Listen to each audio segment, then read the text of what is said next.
Bonjour, nous sommes samedi à 17 heures à Yaoundé. Comme tous les deux samedis, nous organisons un salon audio où on parle des problématiques de l'emploi, les problématiques de carrière. Aujourd'hui, le thème, c'est la démission en carrière.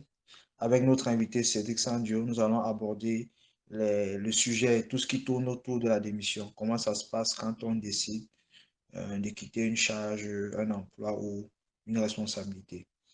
Nous avons le plaisir d'échanger avec vous sur ce sujet qui parfois est tabou, mais qui peut être important pour n'importe quelle personne, n'importe quel employé qui, à un moment donné, pense vouloir faire ce choix-là.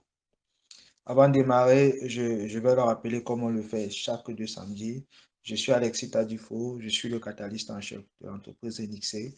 Nous sommes une entreprise de chasse de tête dont notre travail, c'est de mettre en commun les talents qui veulent un meilleur projet et des projets qui veulent des talents pour les réaliser. Donc, nous sommes des entrepreneurs professionnels et nous avons lancé depuis quelque temps déjà ce programme qui consiste à parler des problématiques, apporter des solutions, apporter des outils à nos talents afin qu'ils puissent décrypter et capitaliser sur les opportunités qui sont autour d'eux. Nous espérons que vous serez de plus en plus nombreux à écouter et à vous servir des outils qu'on met à votre disposition pour développer et capitaliser votre carrière. Bonjour Cédric, comment tu vas?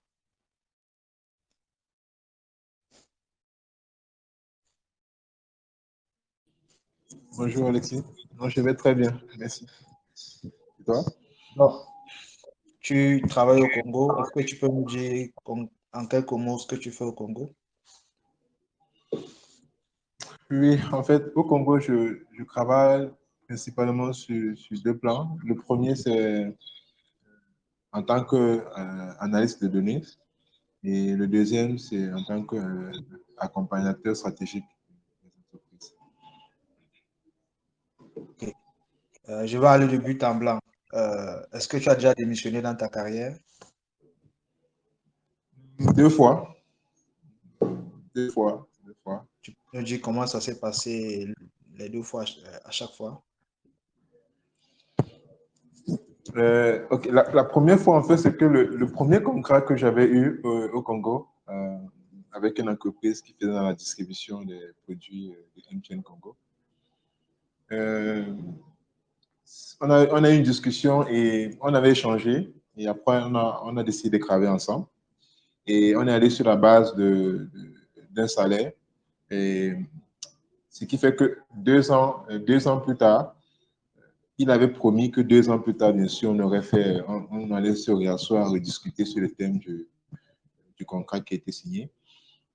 Dans 2 ans plus tard, il y a des circonstances qui sont arrivées, qui ont provoqué dans l'assise. Et une fois qu'on a discuté, ce qui s'est passé, c'est qu'il m'a plutôt fait comprendre qu'effectivement, le montant qu'on avait arrêté, c'était un montant qui était repartitionné en deux étapes. Déjà, je travaillais dans son entreprise à l'époque là et je suppliais un peu dans la reproduction de ses enfants. Donc, ce qui m'avait fait croire, comprendre, c'est que non, en fait, c'est que dans le salaire qu'il me donnait, c'était reparti en deux, mais depuis 1 an, je ne supplie plus ses enfants. Donc, pour lui, c'est parce que, bon, il estimait que j'avais besoin de ce salaire qu'il m'a laissé. Donc, ça m'avait énormément froissé parce que dans la thème initiale du débat, c'était pas ça. Donc, ce qui fait que j'ai dû prendre un choix. C'est-à-dire que soit je reste et je n'ai plus de mots à dire, soit carrément je pars. Donc, ce qui fait que je suis parti. Voilà. J'ai décidé de partir. Ça, c'était la première fois. La deuxième fois, toujours avec un partenaire dans la distribution, le même encore, parce que parce qu'après, on s'était rappelé, on avait bien discuté sur le thème des contrats, on avait signé un contrat bien édiforme pour protéger l'un comme l'autre. Et à la fin de l'année, lorsqu'on discute, il me fait comprendre que bon, il ne voit pas l'impact que j'ai dans son entreprise, il ne voit pas ce que j'apporte dans son entreprise, et il estime que bon, il me paye un peu trop. Donc, il aimerait qu'on continue à travailler, mais la condition, c'est que il faut qu'on réévalue mon salaire. Et je n'ai pas accepté. Voilà. Donc, je n'ai pas accepté. Et c'est la deuxième fois encore que j'ai démissionné. Voilà. Donc, voilà les deux fois en termes de circonstances professionnelles, effectivement. Pour notre communauté, il faut garder à l'esprit que la démission, la définition de la démission dans le Robert, c'est l'acte par lequel on se démet d'une fonction, d'une charge ou d'un emploi. On parle de donner sa démission. Donc, la démission, ce n'est pas un acte d'abandon, c'est un acte délibéré par lequel une personne décide de se démettre d'une responsabilité qu'elle avait ou d'un contrat qu'elle avait avec une tierce.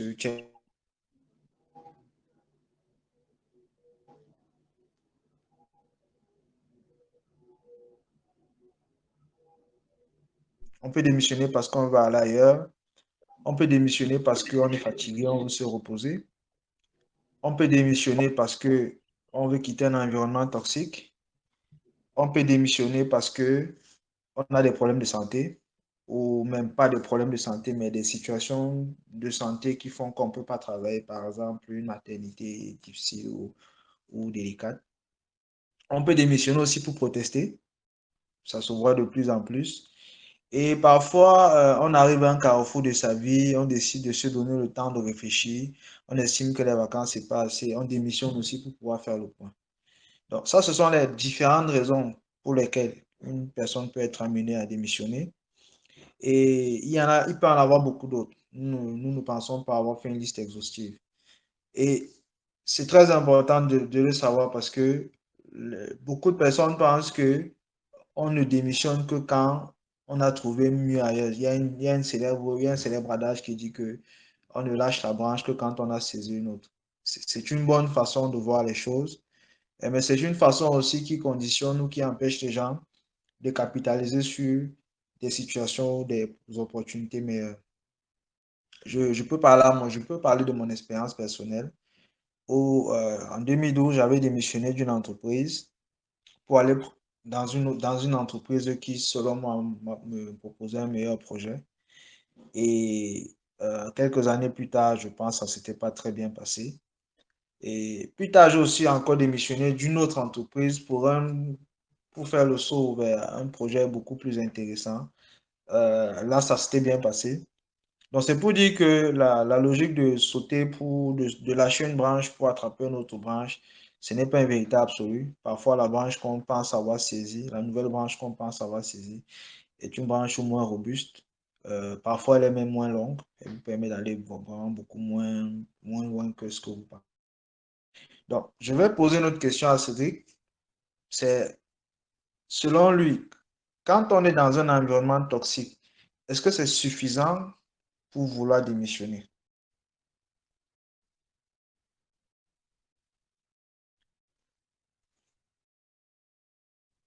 Tu es là, Cédric? Et désolé, mon micro était coupé. Suffisant, pas vraiment, mais je pense qu'il y a, pour moi, il y a des indicateurs que si on est dans un environnement toxique et que ces indicateurs apparaissent, il faut absolument partir. Absolument. C'est-à-dire que, quel que soit ce qui est devant toi. Par exemple, dans un environnement toxique, parce qu'il faut qu'on définisse un peu ce que moi j'entends par environnement toxique. Ça va permettre de mieux comprendre. Euh, Généralement, quand on travaille, c'est qu'on fait un échange de services. C'est-à-dire, je prends l'exemple, moi je suis par exemple passionné des données. Donc, quand j'arrive dans une entreprise, ce qui m'intéresse, c'est le challenge. Voilà. Il y a un gros challenge, il y a des choses qu'il faut comprendre. Il faut comprendre un marché qui est totalement dynamique. Donc, ça fait que chaque matin, quand je te lève, tu as cette envie-là de repartir à la découverte. C'est comme si on redécouvre chaque fois l'Amérique.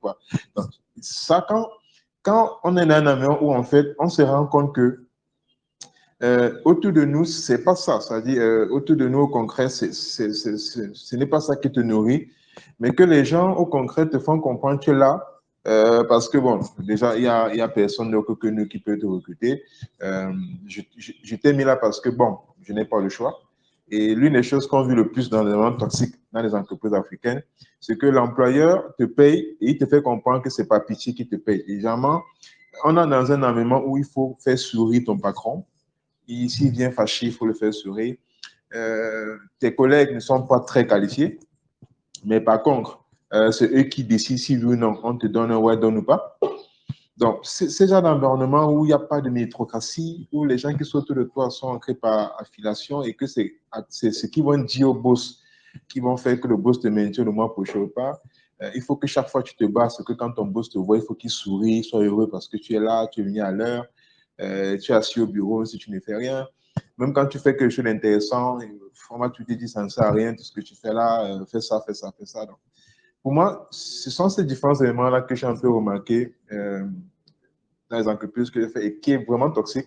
Et à ce niveau-là, si, il faut regarder deux paramètres. Le premier paramètre, c'est est-ce que j'arrive à m'auto-motiver? C'est-à-dire, est-ce que j'arrive à avoir cette même passion-là? Quand je vais là-bas, j'arrive à travailler malgré tous ces éléments-là parce que j'ai un but.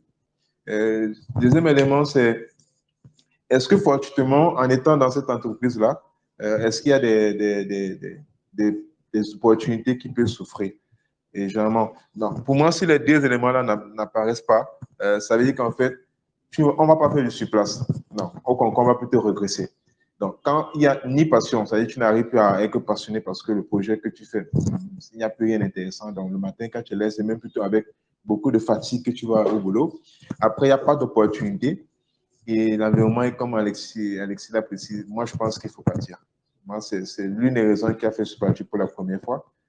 Parce que les gens qui m'évaluaient étaient des personnes qui ne comprenaient rien de ce que je faisais.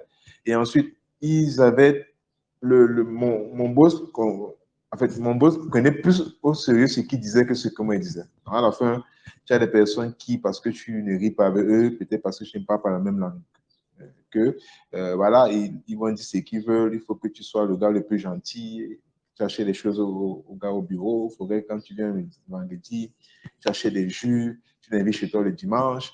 Donc, il y a ça. Si tu ne fais pas ça, c'est chaque jour, le patron arrive, mais pourquoi tu n'as pas fait ça? Pourquoi tu n'as pas fait ça? On m'a dit que tu as fait ceci, on m'a dit que tu... Pour moi, c'est ça. Donc, personnellement, pour résumer, si on est dans un moment toxique et qu'on n'a plus de passion, pour ce qu'on fait dans l'entreprise, le projet n'est plus intéressant et qu'il n'y a pas de débouchés, le mieux c'est qu'il faut partir. Moi c'est comme ça que je vois.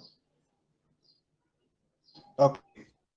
Donc, ça veut dire que, et pour enchérir sur ce que tu as dit, hein, est-ce que tu peux couper ton micro, s'il te plaît? Pour D'accord. enchérir sur ce que tu as dit, euh, à chaque fois qu'on est quelque part, l'emploi qu'on a doit avoir un objectif. L'idée de l'emploi, ce n'est pas d'avoir une vie végétative. Une vie végétative, c'est une vie où on satisfait les fonctions biologiques du corps sans réflexion autour de ce qu'on fait. Donc, être quelque part veut dire on a un projet, il y a quelque chose qu'on recherche. Parfois, ça peut être qu'on recherche de la quiétude. Il y a des gens qui ont, par exemple, eu des carrières professionnelles très dynamiques, très bousculantes, qui recherchent un environnement où ils peuvent vraiment souffler, prendre les choses calmement. Parfois, ce qu'on recherche, c'est un emploi qui nous permette de nous améliorer, d'atteindre d'autres paliers. Il y a par exemple des emplois qui ne sont pas très bien payés, mais qui sont très importants pour acquérir une certaine expérience, acquérir un certain bagage. Parfois, on est dans un emploi parce que on veut s'amuser, on veut s'éclater, on a de la passion, il y a des choses qu'on veut faire, on veut réaliser ses rêves. Donc, chacun, quand il est quelque part dans un poste, dans un emploi, il a quelque chose qu'il recherche. Et je pense, et pour ça, c'est pour enchérir sur ce que tu as dit, que dès que les objectifs qu'on s'est donnés par rapport à cet endroit-là ne sont plus réunis, il faut partir. C'est-à-dire qu'au-delà du contrat légal qu'on a rédigé, sur lesquels les deux parties sont entendues, il y a ses ambitions et ses objectifs. Dès qu'on a l'impression que ça diverge par rapport à ce qu'on veut vraiment faire, par rapport à ce qu'on attendait de cet emploi-là, il faut partir. Maintenant, l'un des freins, quand on veut prendre la décision de partir, souvent c'est la partie financière. C'est je veux partir, j'ai un bon salaire, qu'est-ce que je fais avec ce salaire? Il y a des gens qui sont souvent, je le vois tous les jours, qui sont piégés parce qu'ils sont dans un emploi qui ne leur apporte rien de ce qu'ils attendaient de l'emploi, mais qui leur donne qui leur procure un revenu qui est souvent au-dessus de la moyenne, donc au-dessus de ce qu'une personne de leur profil aurait pu avoir sur le marché du travail, et qui finalement les empêche de se reprojeter, de sortir, d'aller chercher autre chose. Ça a un effet castrateur. Selon toi, comment est-ce qu'on réagit quand on est dans une telle situation? Oui, effectivement, effectivement. C'est en fait contextuellement, ici au Congo particulièrement, le taux de chômage est tellement élevé et il y a tellement d'étrangers qui sont dans les grandes entreprises, ce qui fait que la loi même déjà a commencé à réduire le taux d'étrangers et beaucoup plus de Camerounais dans les entreprises. Donc, ce qui fait que le premier truc, quand quelqu'un gagne un boulot, c'est beaucoup plus la partie salaire, en fait. C'est-à-dire que l'employeur te cadre dans la partie salaire. Et il te fait comprendre qu'effectivement, tu dois lui dire merci quand il te paye. Je vais revenir à ça pour qu'on comprenne bien. C'est ça le premier élément, c'est que les employeurs vont chercher l'employé qui va être le plus dans la force d'attraction avec la partie rémunérative sera le plus élevée. Mais en fait, la première chose, c'est que pour pouvoir se déconnecter de ça, c'est qu'il faut, la première chose d'abord qu'il faut mettre en avant, c'est ce qu'on sait. C'est-à-dire, si je sais que je suis conscient, voilà, je suis conscient que je n'ai pas le niveau pour être un data analyst junior, mais je postule pour un poste de data analyst junior et forcément, la personne qui m'entretient, il sait que je ne suis pas qualifié. Donc, ce qu'il va faire, c'est qu'il va orienter le débat sur la partie la plus intéressante. Il dit, bon, gars, tu sais, tu n'es pas qualifié. Bon, ce qu'il fait, c'est que, bon, pour un début, tu vois, pour un début, pour les 3 premiers mois, je te donne d'abord 100 000.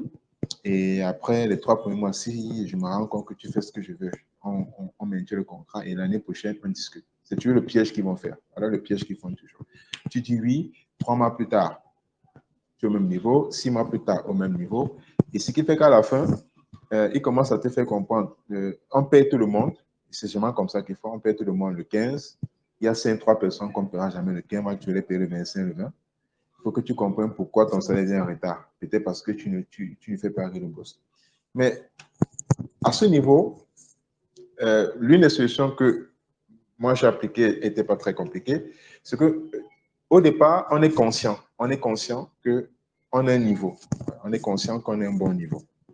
Et que peut-être qu'il faut commencer à avoir un petit revenu, au moins pour pouvoir avoir un état psychologique qui te permettra de grandir. La deuxième chose, la première chose que moi j'aimais, c'est il faut toujours que l'employé comprenne qu'il est en formation. Moi, c'est comme ça que je conçois. Quand je vais dans une communauté, je vais en formation. Et la bonne nouvelle, c'est que l'employeur va me payer pour la formation qu'il fait chez lui. Au lieu de dépenser des millions dans une école, c'est plutôt l'employeur qui me payera. Et quand on commence à intégrer le concept que dans une entreprise, je suis en pleine formation, donc le concept d'apprentissage est continu. On ne va jamais s'arrêter d'apprendre. Et c'est ça qui permet qu'après un certain nombre d'années, on peut décider de partir. Parce qu'on se rend compte qu'on évolue. C'est-à-dire que l'employé que j'étais, et c'est la N-2, et l'employé que je suis à N+2, c'est totalement différent. Je suis devenu de plus en plus intéressant. La deuxième chose qu'il faut introduire pour pouvoir donc se délecter de ça, c'est qu'il faut créer des opportunités. Si on se cantonne au salaire qu'on reçoit, on va toujours être piégé. On va toujours être piégé. Mais l'idée pour moi, c'est de dire, j'ai un salaire et comment je peux créer une activité qui me donne 1000 francs par jour ou même 20 000 par mois. Rien que le simple fait qu'on sait que le transport que j'utilise pour aller au boulot ne dépend pas de mon salaire, psychologiquement, tu commences à avoir ce qu'on appelle, tu commences à avoir un positionnement différent sur ton salaire. Et tu vas te rendre compte que quand tu commences à avoir des petits revenus parallèles, des très, très petits revenus, ne cherchez même pas à avoir les 100 000, tout ça, non. Même un petit 20 000 chaque mois. Ça permet que psychologiquement, quand ton employeur veut commencer à te mettre la pression financière, tu sais que tu peux tenir quand même. Parce que si tu ne travailles pas, donc tu te déplaces plus. Donc, avec 20 000, tu peux gérer le quotidien, en quelque sorte. Donc, pour moi, personnellement, la première chose, les deux choses non fondamentales qu'il faut que en interne, quand on est dans ce genre de climat, c'est que premier, il faut toujours connaître sa valeur. Même quand tu discutes un salaire qui est minable, il faut toujours dire à ton employeur, voici le niveau que j'ai. Et que c'est parce que j'estime qu'aujourd'hui, vous n'êtes pas capable de payer un gars comme moi que je prendrai ça. Mais chaque fois, il faut toujours envoyer un indicateur. Chaque 2 semaines, tu fais un truc qui est totalement waouh. Pour qu'ils comprennent que ce qui t'a demandé de faire là, ça ne dépend pas ce que tu peux faire. Et il faut qu'il soit conscient que c'est toi qui as accepté de prendre ce salaire-là. Ce n'est pas l'inverse. Ça, c'est la première chose. Deuxième chose, créer des petits revenus parallèles, des très, très petits revenus parallèles, qui permettent donc que de façon autonome, on est capable à tout moment de ne plus avoir une très grande pression financière. Moi, ce que je fais, l'avantage, c'est que j'ai trouvé des opportunités dans l'entreprise où je travaillais, au point où, à la fin du mois, je pouvais au moins payer mon déplacement et certaines charges qui faisaient que, donc, à un moment donné, quand mon employé faisait 3 semaines, 2 semaines sans me payer, je ne courais pas vers lui pour lui dire, ah, mais par contre, vous ne m'avez pas encore payé. Vraiment, ça fait longtemps, ça que le bailleur m'a cogné à ma porte. Ils aiment ça. Quand vous commencez à dire ça à vos employés ou bien quand vous commencez à dire ça à vos responsables comptables, vous le manquez de façon directe, vous demandez, forcément, c'est le salaire qui vous fait que là. Donc, pour moi, c'est un peu ces deux aspects-là que moi, je proposerais surtout à ceux qui sont en Afrique. C'est quelque chose d'intéressant parce que, à la base, il faut toujours savoir que chez l'Africain, excusez-moi de dire ça, mais les employés africains, pour eux, payer un employé, c'est être généreux. C'est-à-dire que quand on paye un employé, on attend qu'il nous dise merci. C'est comme ça que dans la culture des entrepreneurs africains, quand ils vous paient le salaire, ils attendent ce que vous dites merci beaucoup, boss. Alors qu'en fait, c'est normal qu'il te paye. Mais il va te faire croire qu'il te paye parce que, bon, voilà, il est très généreux. Voilà. Bon, en gros, voilà un peu ce que je peux dire sur ce sujet. Si Cédric, effectivement, la question de comment est-ce que je démissionne en sachant que je vais être privé des revenus que m'apportait cet emploi, c'est une question qui est déjà éminemment personnelle parce qu'à la fin, euh, l'une des pistes que tu proposais, c'était de développer du micro-entrepreneuriat. Ce n'est pas toujours à la portée de tout le monde. Pas à la portée, pas parce que les gens ne peuvent pas être entrepreneurs, mais parfois, et ça s'est vu très régulièrement, tu peux être dans une entreprise où même le salaire auquel tu aspirais n'est pas distribué régulièrement. Donc, tu te retrouves en train d'avoir des paiements de salaire très irréguliers. Personnellement, moi, j'ai déjà travaillé dans une entreprise où chaque 3 mois, quand on était chanceux, on recevait le salaire d'un mois. Les meilleurs mois, les meilleures périodes que j'avais pu avoir, je crois que c'est arrivé une seule fois.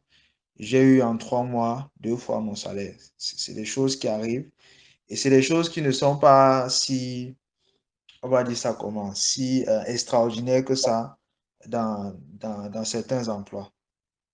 Et donc, quand on est dans une situation où effectivement, on a peur de se lancer parce qu'on a peur de démissionner parce qu'on va perdre des revenus et qu'on n'a pas forcément un autre emploi qui toque déjà à la porte, qui permettrait de compenser le revenu, la démission devient beaucoup plus difficile. Et en ce moment, il faut se poser juste une question ou plusieurs. La première question qu'on se pose, c'est est-ce que en restant là, en touchant ce salaire, est-ce que j'augmente ma valeur marchande? Parce qu'à la fin, c'est souvent une variable qu'on ne prend pas en compte. C'est que je suis une personne sur le marché du travail, j'ai une valeur marchande. Est-ce qu'en étant là-bas, est-ce que j'augmente ma valeur marchande? Parce que ce que je reçois chaque mois, c'est une rémunération vis-à-vis de ma valeur marchande. Mais si ma valeur marchande n'évolue pas ou régresse parce que je suis dans un mauvais environnement, il est possible que plus tard, je décline, je ne sois pas capable de rentabiliser ou de faire augmenter cette valeur marchande. Tout le monde aspire à ce que son salaire augmente. Donc, est-ce qu'en restant là, est-ce que ma valeur marchande augmente? Si ma valeur marchande continue à augmenter et que je suis en train je suis toujours dans l'objectif que je m'étais donné en étant dans cette entreprise-là, peut-être qu'il faut réévaluer s'il faut démissionner. Mais si on veut démissionner, ça veut dire qu'on a l'emploi où je suis n'atteint plus mes objectifs, mais qu'en plus, ma valeur marchande probablement est en train de stagner ou en train de régresser, il faut partir en se disant que le plus important, c'est sa valeur marchande. La deuxième question, c'est au niveau de la santé mentale. C'est, est-ce que en restant là-bas, en touchant ce salaire, est-ce que finalement je suis capable de préserver ma santé mentale? C'est très important. Je connais des gens qui ont vécu dans des environnements toxiques et qui sont sortis là avec beaucoup de problèmes de santé. Des problèmes de santé qui même ont perduré au-delà de leur passage dans l'entreprise. C'est-à-dire ils ont mis beaucoup de temps avant de décider de sauter le pas. Et quand ils ont sauté le pas, finalement, ils ont eu des séquelles de l'endroit où ils travaillent avant. Donc, est-ce que ça vaut la peine pour ma santé mentale? C'est la deuxième question. Et finalement, la troisième question, c'est est-ce que ce salaire-là, est-ce que je suis un esclave? Est-ce que sans ce salaire-là, je ne vaux plus rien? Est-ce que si je sors, est-ce que je suis incapable de trouver quelque chose comme j'ai été capable de trouver cet emploi-là? Donc, quand vous posez ces trois petites questions-là, qui sont un peu comme les trois tamis de Socrate, vous arrivez à finalement trouver pas une solution, mais à trouver la paix par rapport à l'option que vous allez prendre et vous saurez s'il faut que vous traversiez, vous fassiez le pas ou pas. Et quand vous décidez de démissionner, c'est un acte qui est lourd de conséquences parce qu'il ne faut pas oublier que quand vous démissionnez, il y a toujours un petit risque. Et vos, votre vie euh, sur le marché du travail, c'est quelque chose de connecté. Ce que vous avez fait dans chacune des entreprises où vous avez travaillé aura un impact direct ou indirect sur ce que vous ferez plus tard. Vous serez la somme de vos expériences, mais partout où vous irez, il y a toujours la possibilité qu'on appelle quelqu'un où vous étiez avant pour demander qui vous êtes. Par exemple, nous, quand on recrute des gens à Nixé, on a une étape qui s'appelle le contrôle de moralité. Donc, on fait des appels, on essaie de retracer le parcours du talent qu'on veut placer chez nos clients et on fait des enquêtes pour savoir qui est ce gars, comment est-ce qu'il est, quelle était sa relation avec ses collègues de l'époque.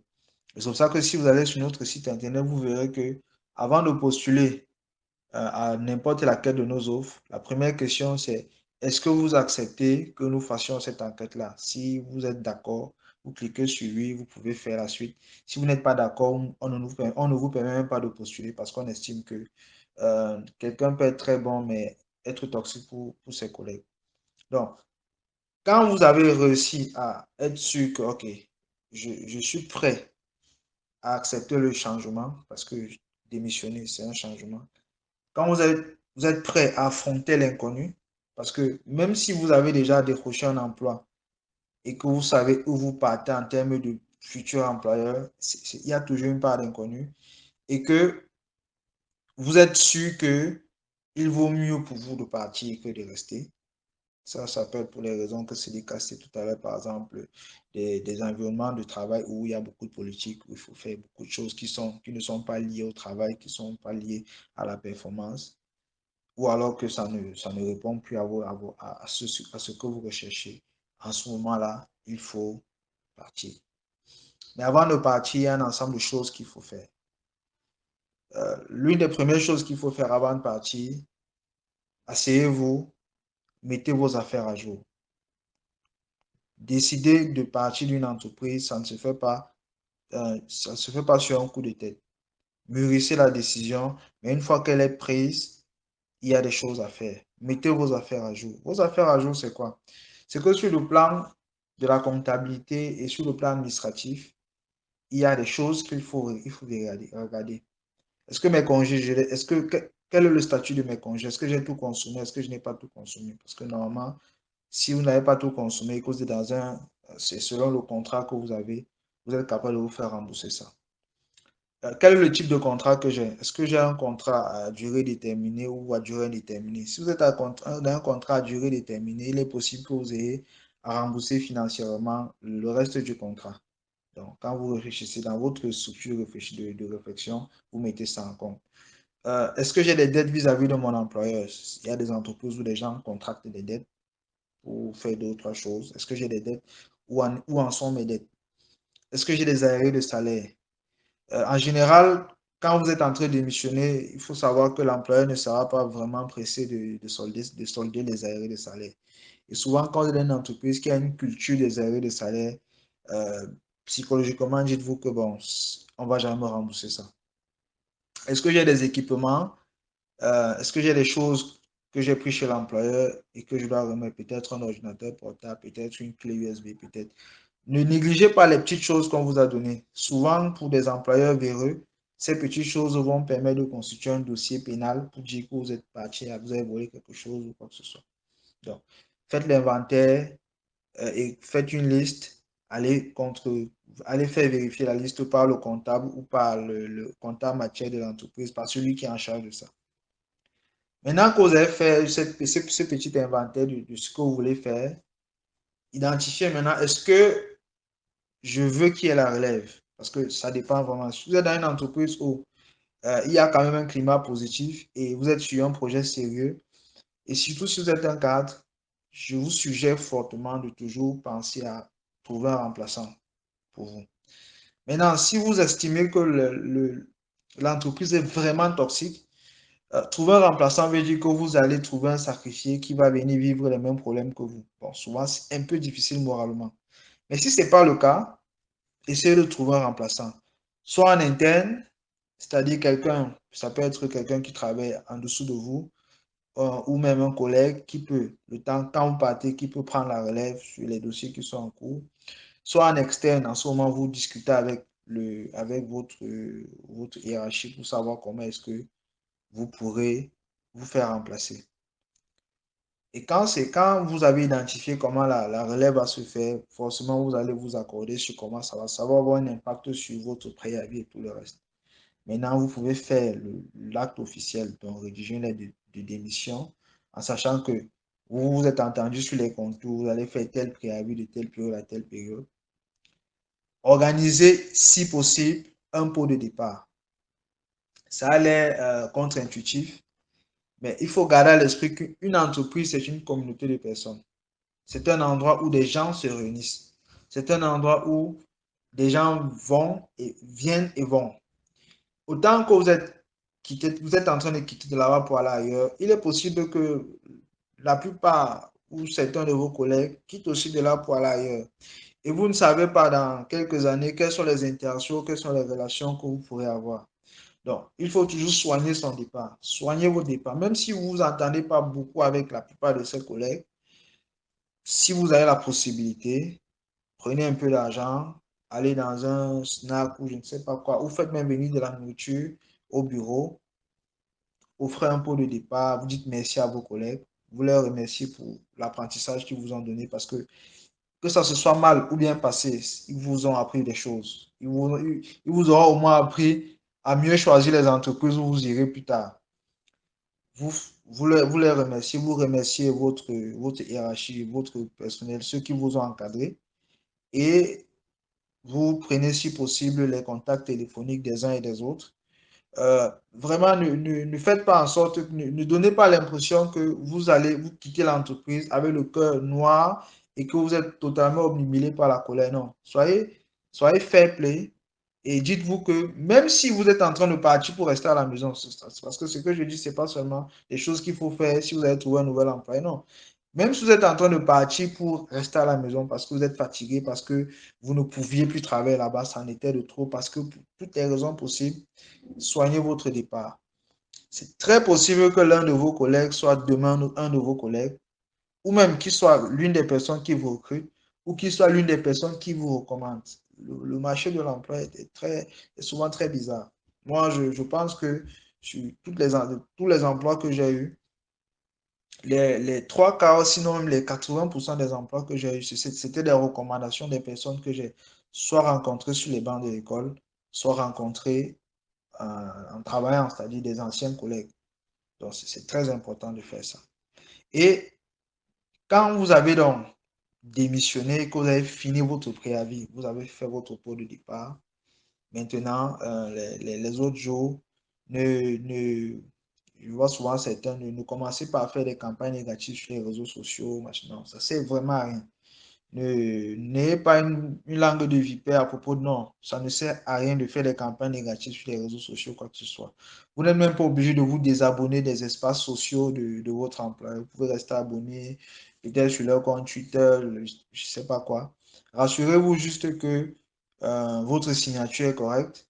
Rassurez-vous juste que votre employeur ne continue pas à utiliser votre image parce que vous n'êtes plus employé là-bas. Donc, au besoin, vous pouvez faire une petite vérification pour être sûr que, par exemple, si sur le site Internet, il y a votre nom, votre fonction, tout ça là, il faut peut-être faire un courriel pour dire que tu aimerais qu'on enlève parce que si les gens font des recherches, on peut se méprendre sur le statut que tu as. Ça peut apporter des confusions. Donc, faites cette petite veille-là. Mais en dehors de ça, ne cherchez pas systématiquement à rendre les coups ou à, je ne sais pas, faire une campagne négative contre votre ancien employeur. La raison est très simple. C'est qu'en général, les employeurs n'aiment pas les employés qui ont une mauvaise langue à propos de leurs employés parce que dans l'absolu, personne ne peut savoir ce qui s'est réellement passé. Les gens ne peuvent avoir que des versions de l'une ou l'autre des parties. Et donc, l'employeur en général, même si c'est quelqu'un qui est éminemment plus positif que votre ancien employeur, il sera toujours un peu agacé de savoir que vous êtes capable de dire de si mauvaises choses à propos de votre ancien employeur. Et pour ceux qui ont fait des entretiens d'embauche, vous allez remarquer souvent qu'il y a une phase où on vous pose des questions sur votre ancien employeur. Pourquoi vous êtes parti de là-bas? Pourquoi ci? Pourquoi ça? En général, on veut savoir pas seulement si vous êtes une personne fiable, une personne avec un certain nombre de qualités morales et, et sociales, mais on veut aussi savoir comment est-ce que vous vous comportez dans des situations de conflit. Comment est-ce que vous vous comportez dans les situations post-conflit. Donc, ce sont des questions où on essaie de savoir est-ce que le gars qui est en face de nous, c'est quelqu'un qui aime les problèmes, c'est quelqu'un qui est négatif, c'est quelqu'un qui est négatif, autant pour moi. Cette question-là, c'est très important. Et le piège, c'est de dire, oui, j'étais dans un endroit, non, c'était des malhonnêtes, non, vraiment, là-bas, on nous mettait mal à l'aise, on nous volait, on nous faisait ci, c'était un chien, c'était une chienne. Non, c'est exactement ce qu'il ne faut pas faire. Soyez positif, ça veut dire que on ne vous payait pas bien, on vous méprisait au travail. Vous pouvez simplement dire que bon, l'environnement ne répondait plus aux attentes que j'avais. C'est pour ça que j'ai décidé de partir. Si même on vous a licencié, c'est de dire que l'environnement n'était plus adéquat pour que je puisse exprimer mon potentiel. Et finalement, l'employeur a décidé de mettre un terme à notre collaboration. C'est des formules un peu langue de bois, mais ce sont des formules qui permettent de dire que vous êtes parti et que vous n'êtes pas prêt à faire une campagne négative sur votre ancien employeur. Et ça me permet de poser une question à Cédric. C'est que une fois qu'on a décidé de partir, une fois qu'on a décidé de partir, une fois qu'on est dans le processus de départ, qu'est-ce qui se passe si votre employeur maintenant fait volte-face et essaie de vous retenir à tout prix? Il essaie de vous, par exemple, vous avez réclamé une augmentation de salaire depuis pas mal de temps et parce qu'il sait que vous êtes en train de partir, il commence maintenant à vous dire que bon, voilà, on peut augmenter ton salaire, on peut faire ci, on peut faire ça. Si c'est même tel qui dérange, on peut le licencier ou on peut l'affecter ailleurs. Si c'est ça que tu veux, on peut t'apporter une nouvelle table. L'ordinateur que tu disais tous les jours là que ça dérangeait, il te fallait une nouvelle machine. Voilà, je te donne même mon laptop. Comment est-ce qu'on réagit dans ce cas de figure? Ok, en fait, d'abord, je vais répondre directement et après, je vais aussi un peu venir sur ce que tu as dit avant. Non, en fait, le truc, c'est quand un entrepreneur fait vérifier, et ça, c'est quelque chose quand tu passes un fait, c'est quelque chose que j'ai vécu plus de 7 fois.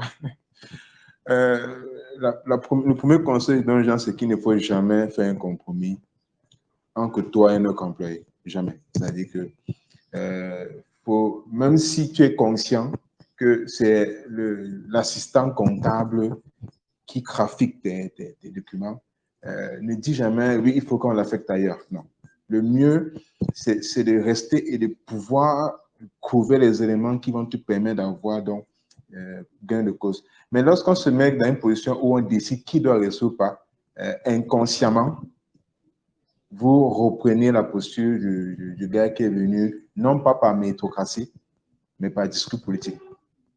Donc, tu rabaisses les autres pour avoir un truc. Moi, généralement, c'est un truc que je déconseille à quelqu'un. Ensuite, si l'employeur fait la technique du « bon, regarde, je vais augmenter ton salaire, tu sais, vraiment, excuse-moi, j'ai travaillé, c'est un peu difficile ». Moi, je dirais, dans ce genre de cas, il faut d'abord partir. C'est-à-dire, il faut d'abord partir.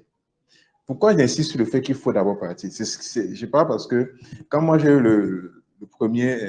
la première fois que j'ai décidé de partir, il m'a dit qu'est-ce que tu dis? Je lui ai dit ah bon, monsieur, excusez-moi, mais on ne s'est pas entendu sur les thèmes de la partie rémunérative.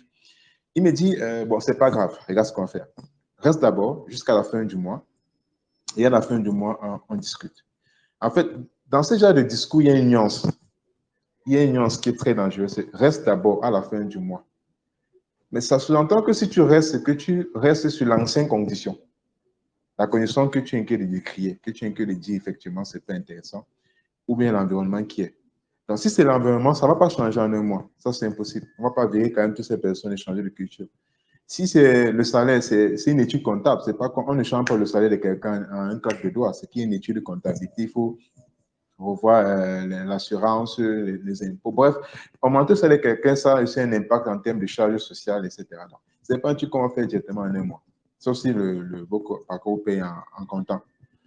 Et s'il le fait aussi, ça veut dire qu'en fait, il est conscient qu'il vous paye très mal et que maintenant, il vous paye à la juste valeur. Ça veut donc, en fait, ça veut encore dire que c'est un employé qui ne peut pas vous amener loin. Voilà, il faut absolument partir. Dans ce cas, Alexis me dit, pas d'abord. Il faut quitter carrément. Il faut qu'il constate que la procédure d'émission est enclenchée et que c'est quand ça va finir, s'il est vraiment sérieux, c'est-à-dire s'il est vraiment sérieux, vous allez revenir discuter. Pourquoi? Parce que moi, je dis la démission, c'est comme la guerre. Quand il y a la guerre, tous les contrats antérieurs sont annulés de posteriori. Donc, tant qu'il n'y a pas effectivement de démission, on n'annule pas l'ancien contrat. Ça, pour moi, c'est important. Si vous voulez annuler l'ancien contrat, il faut d'abord démissionner. Quand vous démissionnez comme ça, c'est quand on met fin à l'ancien contrat. Maintenant, quand il va vous rappeler, vous allez rediscuter sur des nouvelles bases. Et là, ça devient intéressant. Parce que vous avez démissionné, donc vous avez pris de la valeur, en fait. Parce que c'est aussi ça qui est important, c'est qu'en démissionnant, les gens ont l'impression que quand on démissionne, on devient plus petit. Non, quand on démissionne, on n'est plus quand. Moi, je prends mon cas.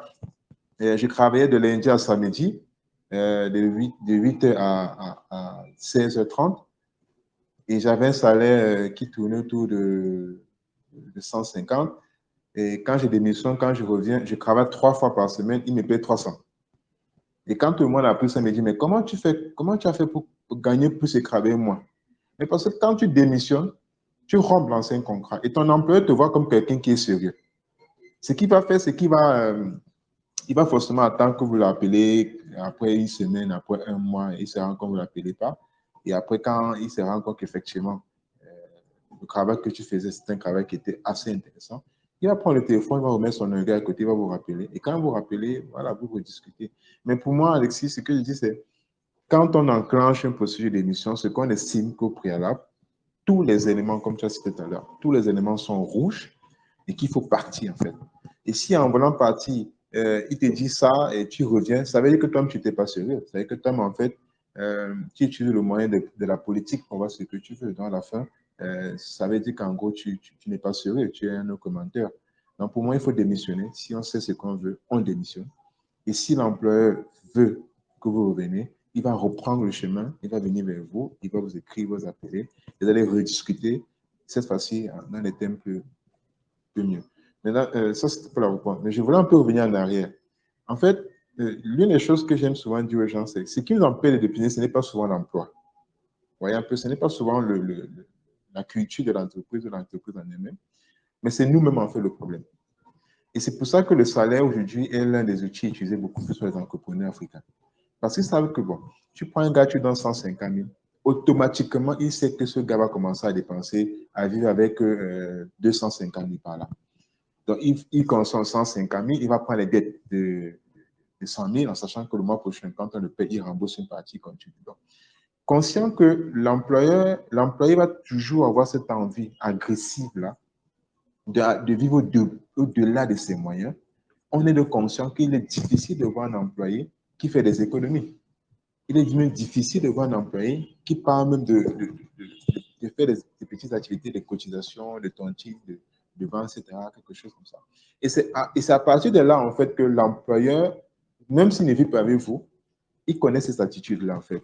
Il suffit de voir que ton employé, dès qu'il a son premier salaire, le gars a une chaussure qui coûte 45 000 sur les pieds. Et tu sais qu'il a un salaire de 100 000 que tu l'as donné.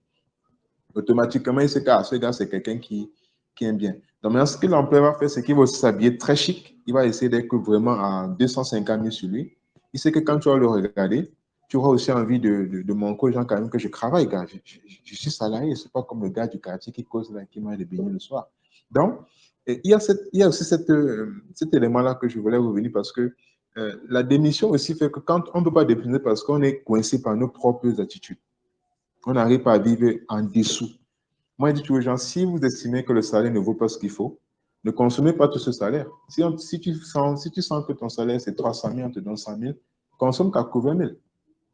20 000, il faut épargner.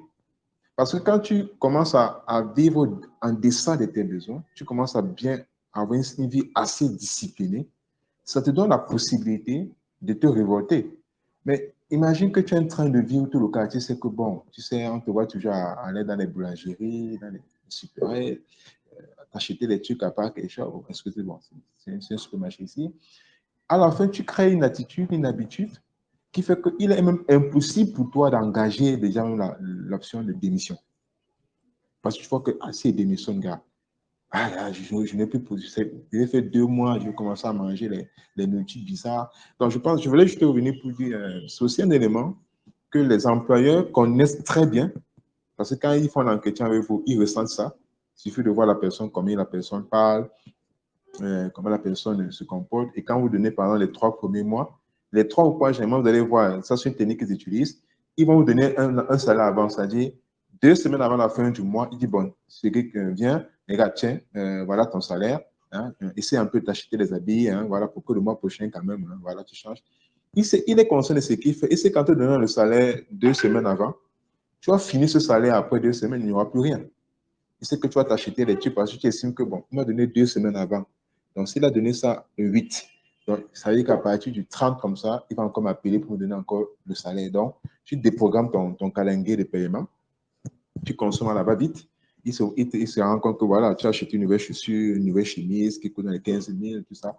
Donc, ce sont ces indicateurs aussi que les employeurs beaucoup plus utilisent pour pouvoir donc maintenir l'employé et le priver de sa liberté d'expression. Et à la fin, comme Alexis a dit tout à l'heure, à la fin, on finit par dire, bon, je n'ai pas le choix, malgré que le fait à côté de ceci, mais au moins j'ai mon salaire qui coule, qui descend à la fin du mois. Et j'en connais beaucoup qui sont assez comme ça.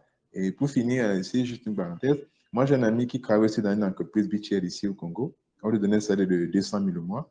Et 3 mois plus tard, il arrive chez moi et me dit, c'est que ça fait 3 mois que je n'ai pas de salaire. Moi, je dis, et qu'est-ce que tu fais? Il me dit, gars, j'attends. Ok, d'accord. Arrivé à 5 mois de salaire, je lui dis, tu attends toujours? Il me dit, oui. Je lui dis, mais attends, tu attends quoi? Il me dit, non, j'attends que mon patron va faire un rappel de 3 mois. Je lui dis, mais c'est exactement ce qu'il sait. Il sait que forcément, le fait qu'il crée des retards de salaire va t'obliger à rester parce que tu as peur qu'en démissionnant, tu apprends derrière qu'on a payé les arriérés de salaire et que toi, ton nom n'est pas sorti. Moi, je lui dis quand même qu'il faut qu'il démissionne. Parce que tant qu'il ne démissionne pas, il prouve donc à son employeur qu'il est vraiment mendiant.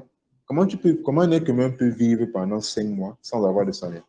Mais c'est clair qu'il y a forcément quelque chose que vous faites en entreprise, des activités parallèles qui vous donnent de l'argent. Et l'employeur est conscient que vous utilisez son entreprise pour avoir des petits argent à côté.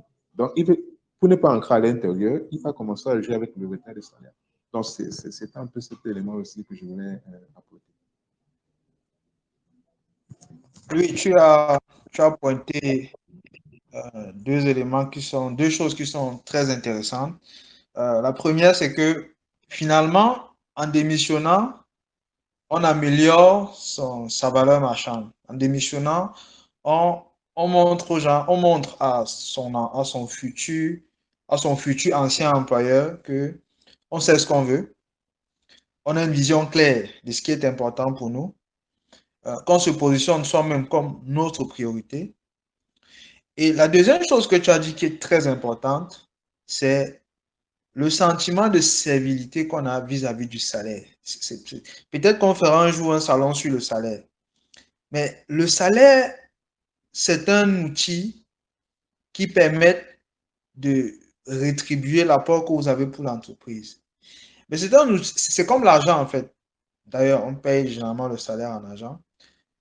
Mais c'est un outil que quand il est mal utilisé, il peut devenir un instrument de domination. Et il faut garder à l'esprit que dès le moment où vous acceptez de vous faire dominer par le salaire, en ce moment, vous n'êtes plus en train d'être payé pour la prestation, vous êtes en train d'être payé pour votre âme. C'est très important. On est déjà dans un domaine qui est un peu à mi-cheval entre la spiritualité, la moralité et d'autres choses. Il faut garder cette indépendance, cette liberté-là. Cette liberté-là n'a pas de prix. Vous êtes libre. Vous êtes libre de faire déjà ce que vous voulez. Vous êtes libre de vivre comme vous l'entendez. J'ai connu des gens je connais même des gens qui sont dans une entreprise. Ça fait 2 ans qu'on ne paye pratiquement pas les salaires. Aujourd'hui, on est en juillet 2021. Ils sont à 8 mois d'arrêt de salaire. Mais ils continuent à aller au travail. Ils empruntent de l'argent au quartier pour aller au travail, pour bosser en espérant qu'on fera un rappel un jour. Et c'est exactement la situation que tu as mentionnée tout à l'heure. Et finalement, qu'est-ce qui se passe? C'est que l'employeur, c'est que comme l'employé a travaillé un certain nombre de mois et que le nombre de mois est comme une épargne qu'il a faite, il sait en séquestrant cette épargne-là, il s'achète la servilité des employés. Et donc, le résultat, c'est que non seulement les employés vivent un phénomène de castration, c'est-à-dire qu'aucun d'eux ne peut plus rien faire à l'entreprise parce que tu as peur que si tu fais quelque chose, finalement, on ne va pas te payer, on ne va plus te payer. Il y a quelqu'un qui a pris ton épargne, qui l'a gardé, qui se casse sur ton épargne, et quelqu'un qui a pris ton épargne et qui va te la donner, va te la remettre selon un calendrier sur lequel tu n'as pas d'influence. Donc, c'est une épargne auquel tu n'as pas accès quand tu veux. C'est une épargne qui grossit avec le temps parce que les mois s'accumulent, tu n'es toujours pas payé. C'est une épargne qui devient dépendante de ta servilité au travail. C'est-à-dire que est-ce que tu te comportes bien? Est-ce que tu es gentil? Est-ce que tu es avenant avec le patron? Est-ce que tu réponds à ses attentes? Est-ce que tu réponds à ses caprices? Toutes ces choses entrent, vraiment c'est implicite derrière, c'est rarement explicite. Ça entre dans la façon, ça entre dans les choses qui peuvent déterminer si tu vas avoir accès à ton épargne ou pas. N'entrez pas dans ce piège-là. Quand vous avez l'impression que vous n'atteignez plus vos objectifs, il faut partir de là. Il faut partir de là. Bien sûr, je parle du terme objectif parce que il peut arriver qu'au sein d'une entreprise où on ne vous paye plus, vraiment on ne vous paye pratiquement plus. Mais votre objectif, quand vous êtes dans cet emploi-là, ce n'est pas tant que ça d'avoir un salaire régulier, mais c'est d'accumuler une compétence ou une connaissance particulière que cette entreprise-là peut vous apporter. En ce moment, vous vous comportez comme un étudiant qui est dans un environnement où on lui donne accès à un laboratoire pour faire des choses, pour apprendre des choses qui vont lui permettre d'augmenter sa valeur marchande pour l'employeur d'après. Donc, ce rapport-là, mais on peut vous voir rester, mais vous ne restez pas parce que vous êtes servile vis-à-vis de l'épargne que vous êtes en train de faire, mais parce qu'il y a quelque chose que vous voulez atteindre. Et dès que cette chose est atteinte, vous vous en allez. Des fois, sans savoir, sans chercher à regarder si on a payé, on n'a pas payé, on va payer, on ne va pas payer. Ça ne vous intéresse pas. Le point, le jalon que vous souhaitiez atteindre, vous l'avez atteint. Maintenant, vous pouvez aller de l'avant avec. Donc, c'est lui qui a soulevé des points qui sont très importants et qu'il faut garder à l'esprit.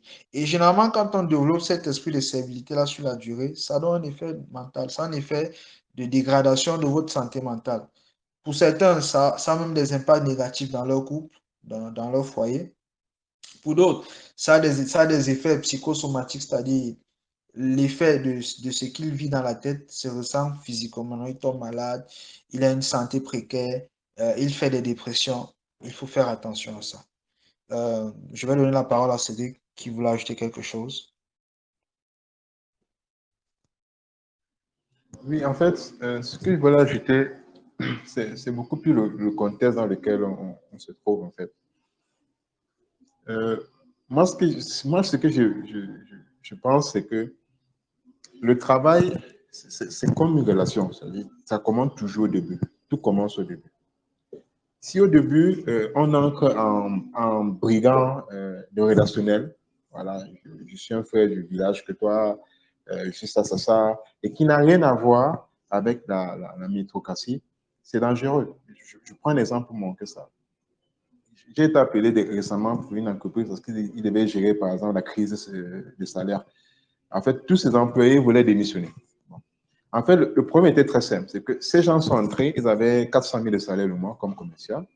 Et 2 ans plus tard, ils sont descendus à 100 000 de salaire. Ils estiment donc que voilà, c'est impossible qu'ils continuent à travailler avec 100 000 de salaire, sachant qu'ils ont commencé avec 400 000 de salaire. Et en fait, le problème était très simple.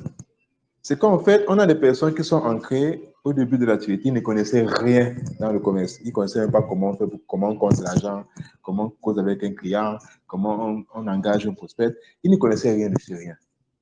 Et c'est le bon vouloir de l'employé qui a dit, bon, je vais te donner 400 000 peut-être parce que voilà, tu es mon frère, voilà, ça c'est le cousin de ma petite amie, ça c'est ça. Et je les avais dit que quand vous êtes ancré de façon subjective, c'est-à-dire que c'est l'employé qui a décidé qui vous donne 400 000. Ce n'est pas vous qui avez dit, bon, je sais faire ça.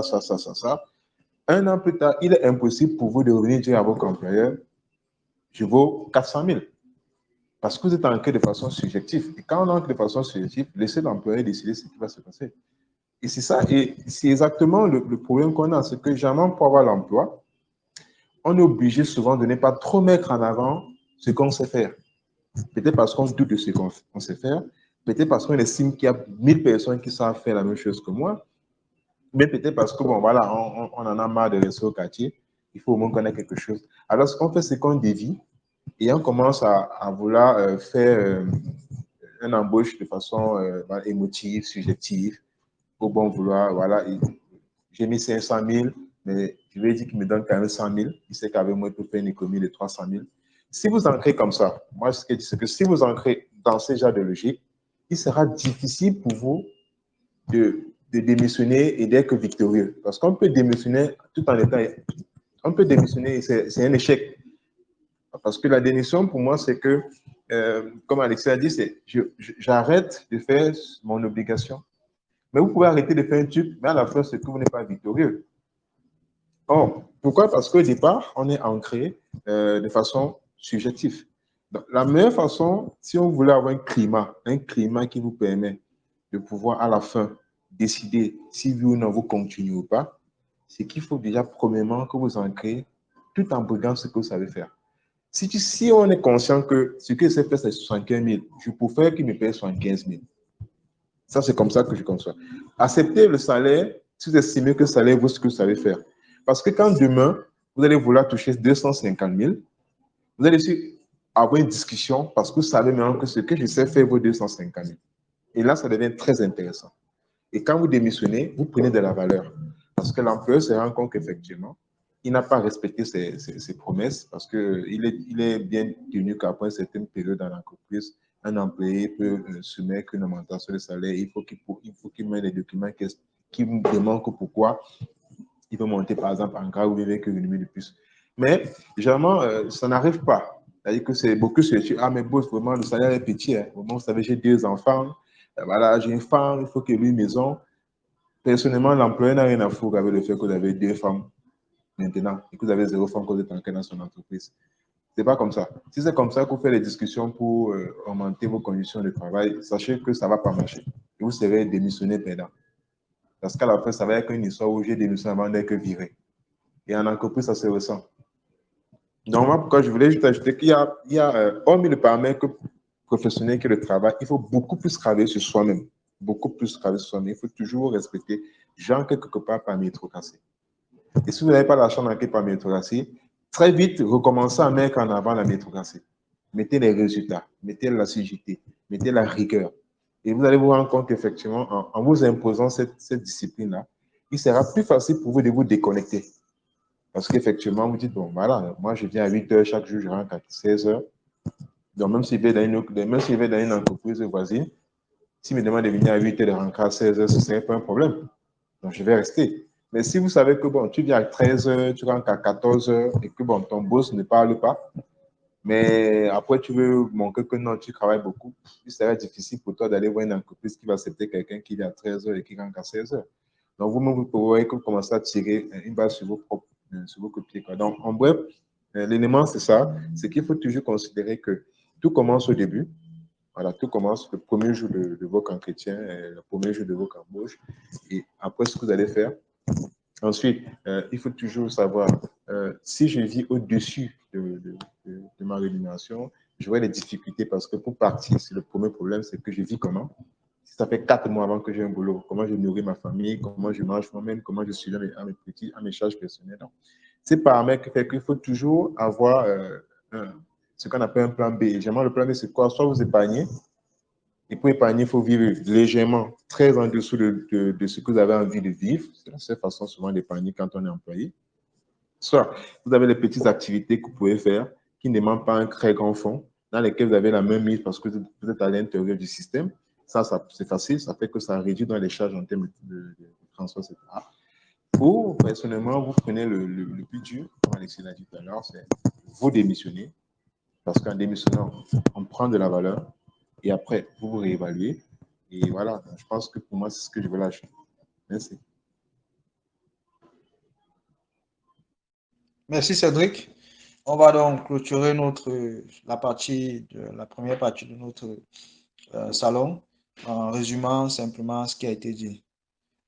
Démissionner si vous vous rendez compte que l'emploi dans lequel vous êtes ne correspond plus à vos attentes et ne vous permet plus de réaliser les missions que vous vous y êtes données.